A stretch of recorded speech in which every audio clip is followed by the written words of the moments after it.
Good afternoon. Uh, this is an episode that I'm calling Common Ground Interruptus. Um, you can find on our resource page and on the Common Ground page some episodes.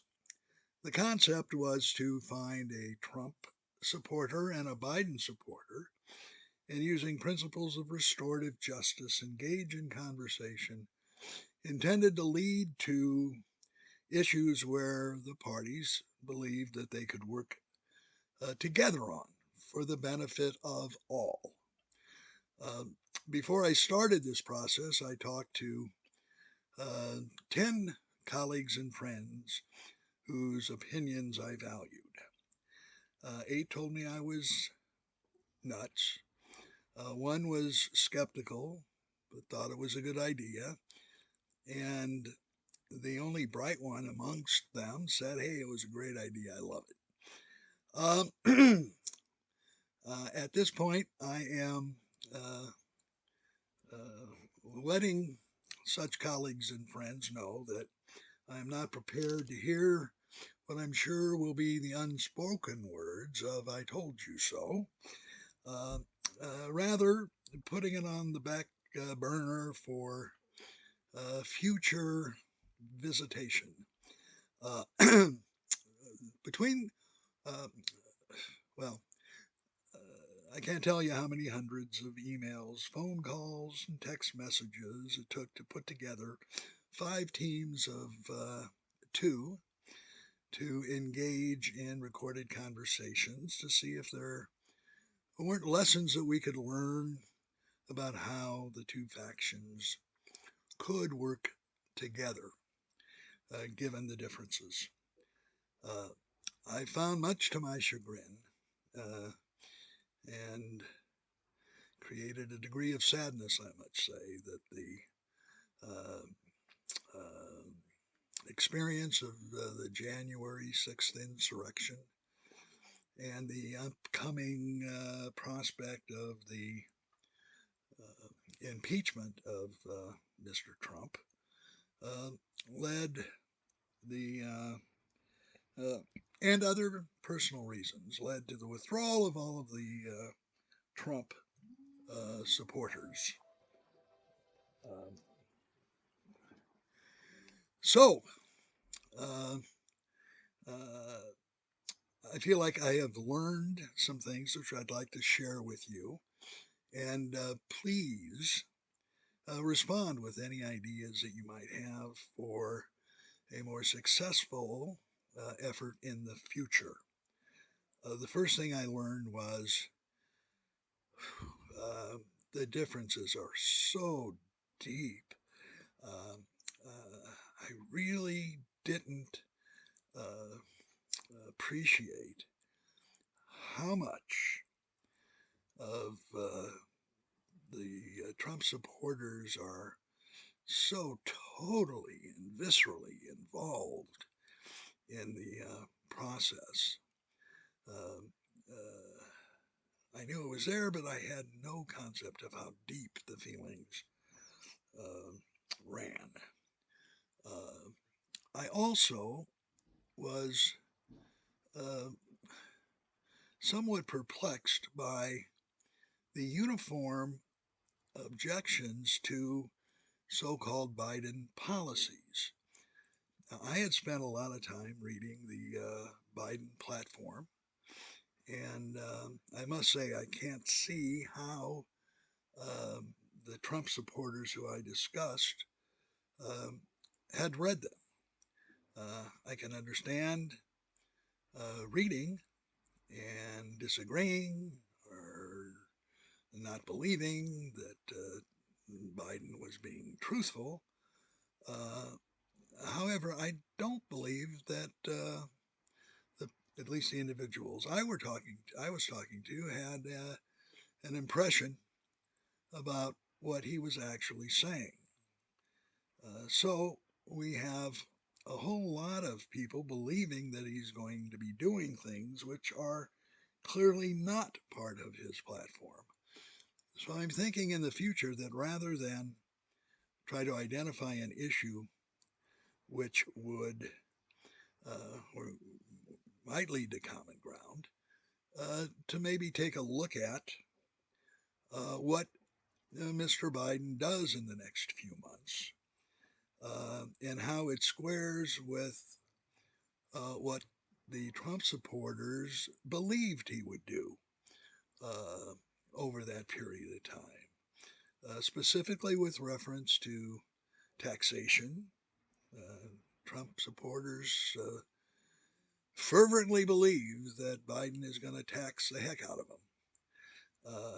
I understand and would be quite disappointed in Mr. Biden if he did anything other than what he represented, which was to increase taxes on those with income over $400,000 a year and pretty much leave things as they are for everybody else. Um, Also, questions of immigration, foreign policy. Uh, uh, each Trump supporter seemed to have the same objections to what Biden intends to do, which is at significant variance with what he has said he intends to do, and maybe approach it in that manner uh, sometime after the dust settles and it's clear what he is actually trying to get done. Uh, it's also uh, my belief, after all of these conversations, only a few of which are recorded, um, that step one must be with people who support Mr. Trump and his policies, uh, but actually do acknowledge that it was a fair election, that there was nothing stolen. Because if we can't agree on what is commonly referred to as the big lie, I happen to believe with most of those who told me that I was nuts, that we're wasting our time. Now, 70% of Republicans believe that is, self-identifying Republicans agree that the election was stolen in some way.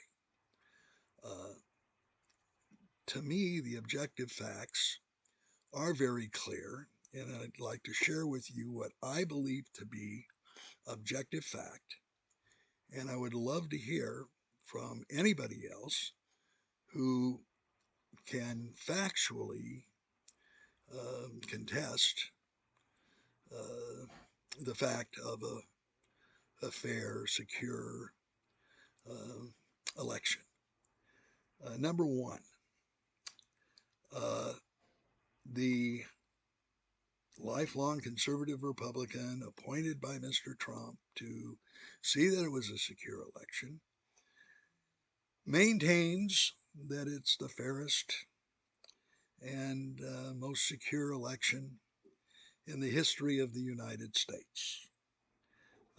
This confirmed by many Republican uh, secretaries of state or administrators of the electoral process, um, uh, that just on the face of the parties who are claiming that it's the safest and fairest election ever, that there is, it's a fact that they say that.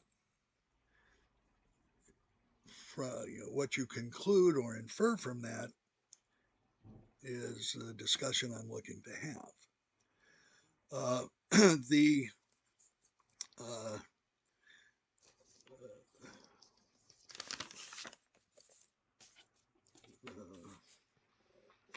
if you take time to analyze, uh, which I have done, the process, the election process, all of the safeguards and backups and paper trail that exist is readily available, and if you go through the process, which clearly was followed, there's virtually no way to end up with millions of fraudulent votes from people of color, which is basically how it broke down, the claim of the big lie.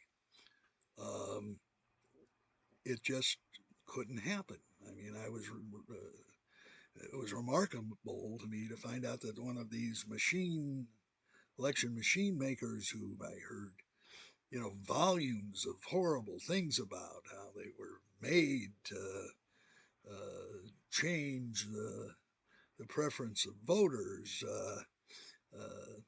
and on and on and on, and to find out that it was used in one county, Los Angeles County in California, used there as the only place in the entire United States of America.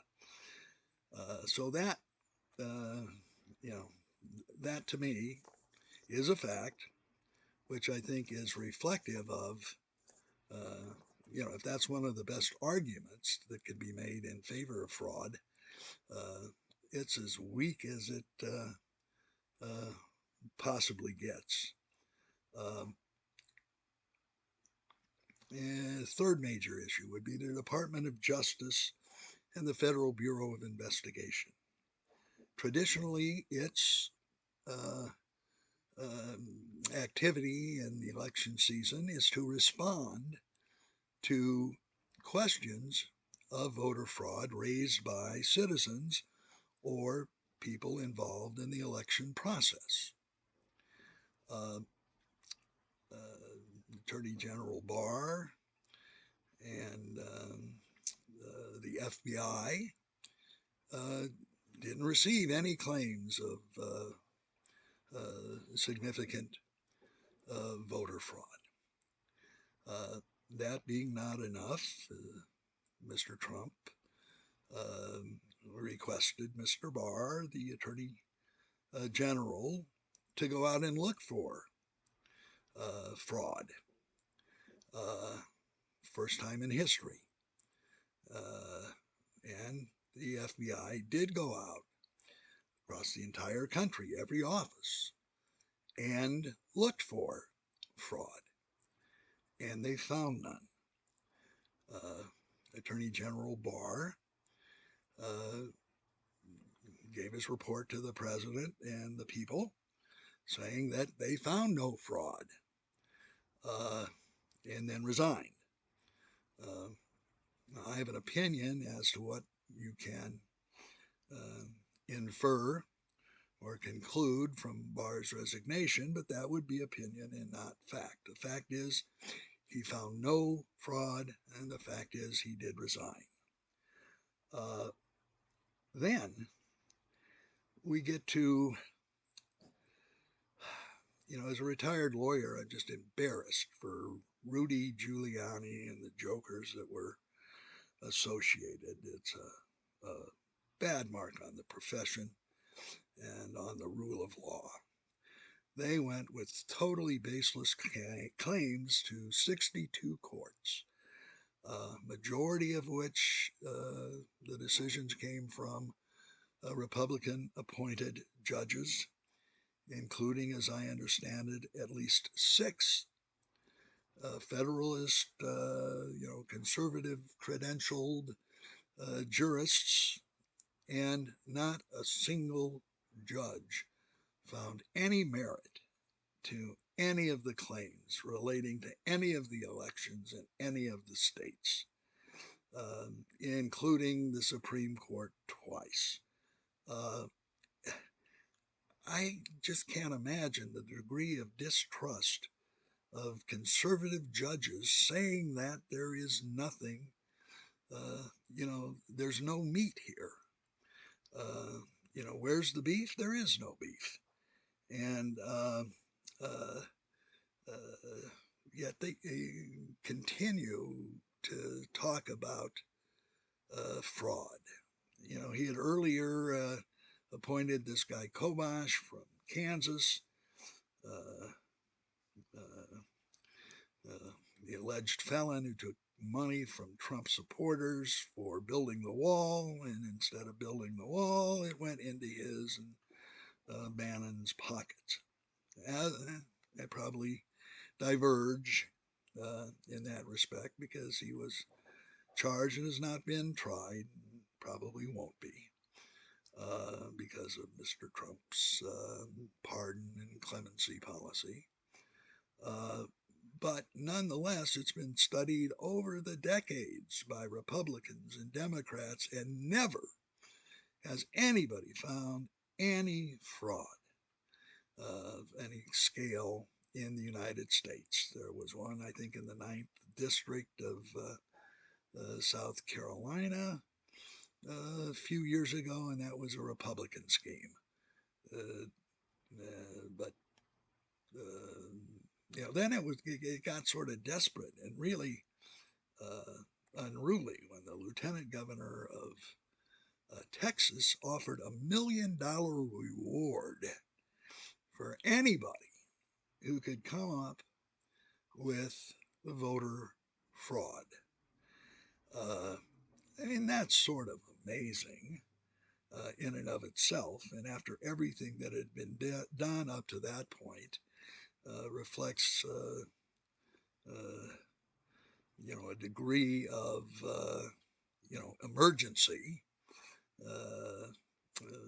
Again, never before seen. And how many claimants were there? If there were millions and millions of votes, or excuse me, hundreds of thousands of votes in various jurisdictions of fraud, certainly one individual of the 74 million who supported Mr. Trump would have come up with something, anything. But there was nothing. And there was nothing because there was nothing of the scope that would result in the change of the outcome of the election.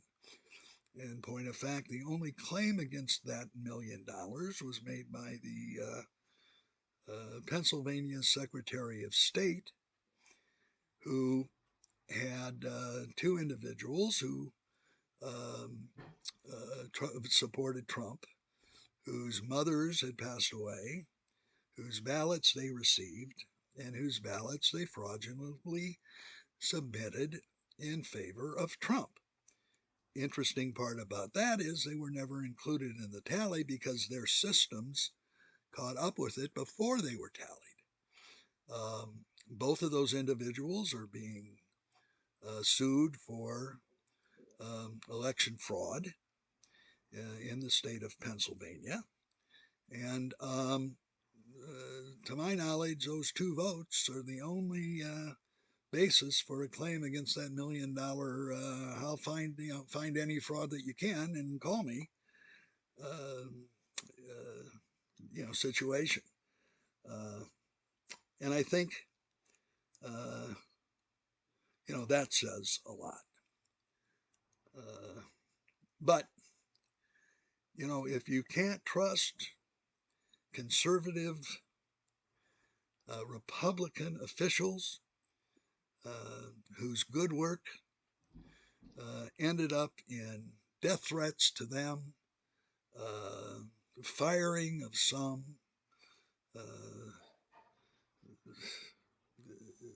it's just really a pretty ugly thing to see happen.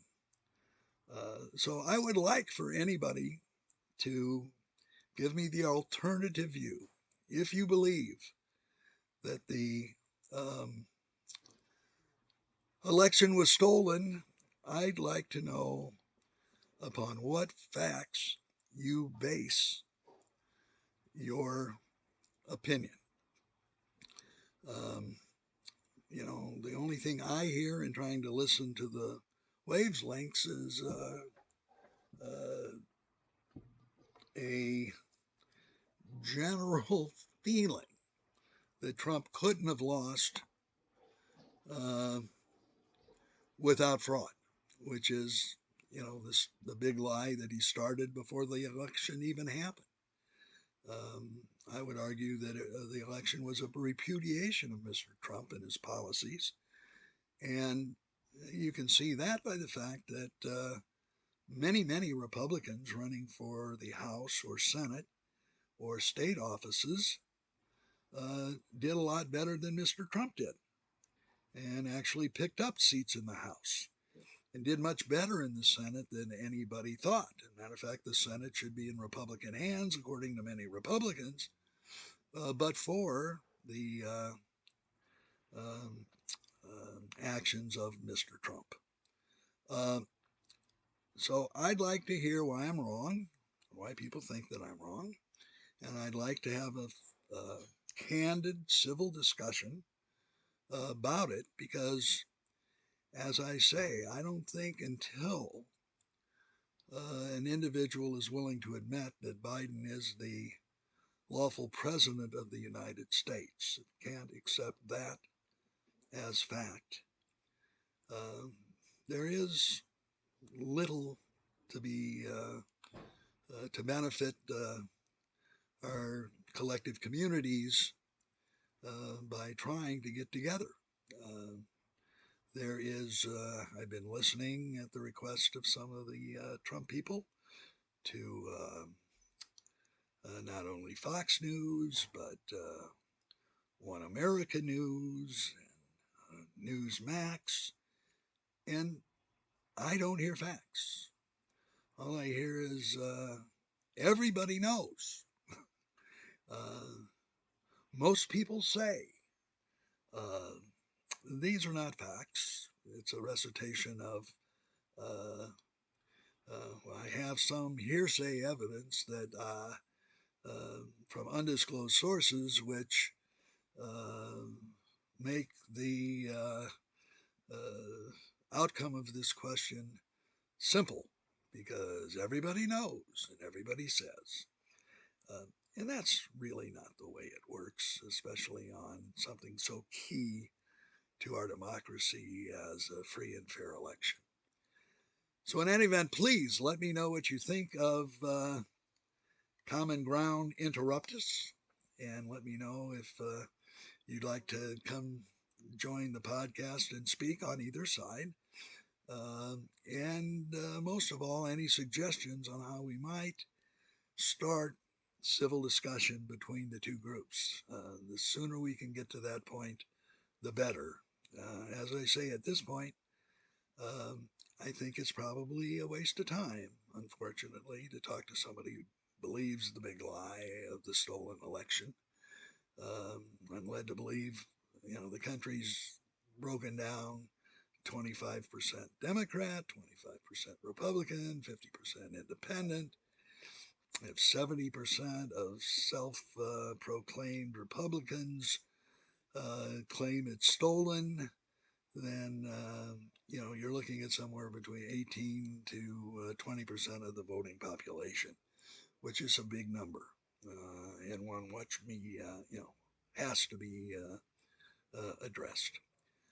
So thank you for listening. I hoped it didn't sound like a rant. I tried not to. And let me hear what you think. Thank you very much.